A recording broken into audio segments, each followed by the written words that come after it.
नमस्कार किसान भाइयों, स्वागत है आप सभी का आपके अपने YouTube चैनल किसानों की पाठशाला में। किसान भाइयों, आज हम बात करेंगे कि गर्मी के मौसम में उड़द की खेती कैसे करें। किसान भाइयों, गर्मी के मौसम में भी आप उड़द की खेती करके मात्र 60 से 65 दिनों में ही एक अच्छे उत्पादन के साथ साथ एक अच्छा मुनाफा उड़द की फसल से कमा सकते हैं। तो आज की इस वीडियो में हम उड़द की बुवाई से लेकर कटाई तक की पूरी जानकारी आपको देने वाले हैं, तो आप वीडियो को लास्ट तक ज़रूर देखें। किसान भाइयों, आप गर्मी के मौसम में उड़द की खेती कर सकते हैं, जो कि आप उड़द की खेती करके मात्र 60 से 65 दिन में एक अच्छा खासा मुनाफा कमा सकते हैं। किसान भाइयों, सबसे पहले हम बात कर लेते हैं कि उड़द की खेती के लिए उपयुक्त मिट्टी कौन सी रहती है। तो वैसे तो सभी तरह की मिट्टी में आप उड़द की खेती कर सकते हैं, लेकिन उड़द की खेती के लिए दोमट और हल्की बलुई दोमट मिट्टी अच्छी मानी जाती है। अब हम बात करते हैं कि गर्मी के मौसम में उड़द की खेती के लिए सही समय क्या रहता है। तो मार्च का प्रथम सप्ताह गर्मी के सीज़न में उड़द की बुआई के लिए अच्छा माना जाता है।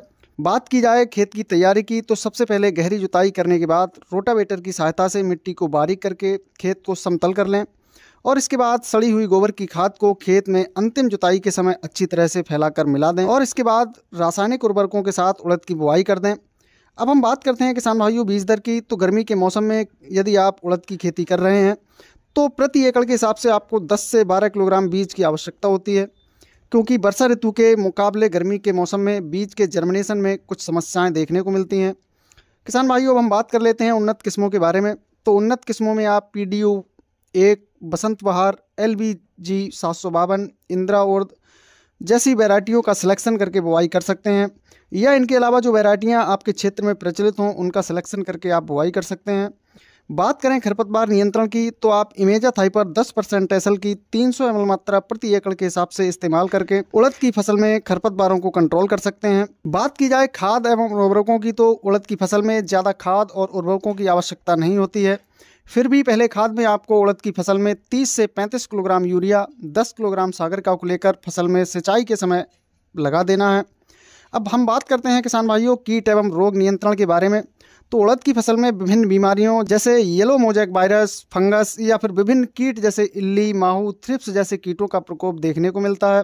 तो सबसे पहले हम बात करते हैं फसल में लगने वाले येलो मोजैक वायरस के बारे में।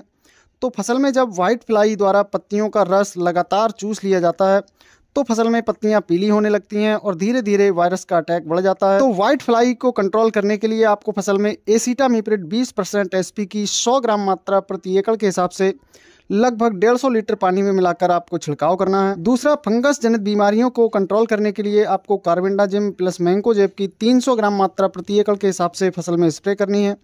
वहीं उड़द की फसल में लगने वाली इल्लियों को कंट्रोल करने के लिए इमामेक्टिन बेंजोएट 5% SG की 100 ग्राम मात्रा प्रति एकड़ के हिसाब से आपको अपनी उड़द की फसल पर स्प्रे करनी है, जिससे कि फसल में होने वाले नुकसान को बचाया जा सके। तो किसान भाइयों, इस प्रकार से आप उड़द की खेती करके मात्र 60 से 65 दिन में ही अपनी उड़द की फसल से एक अच्छा लाभ ले सकते हैं। किसान भाइयों, जानकारी पसंद आई हो तो वीडियो को लाइक एवं शेयर ज़रूर करें।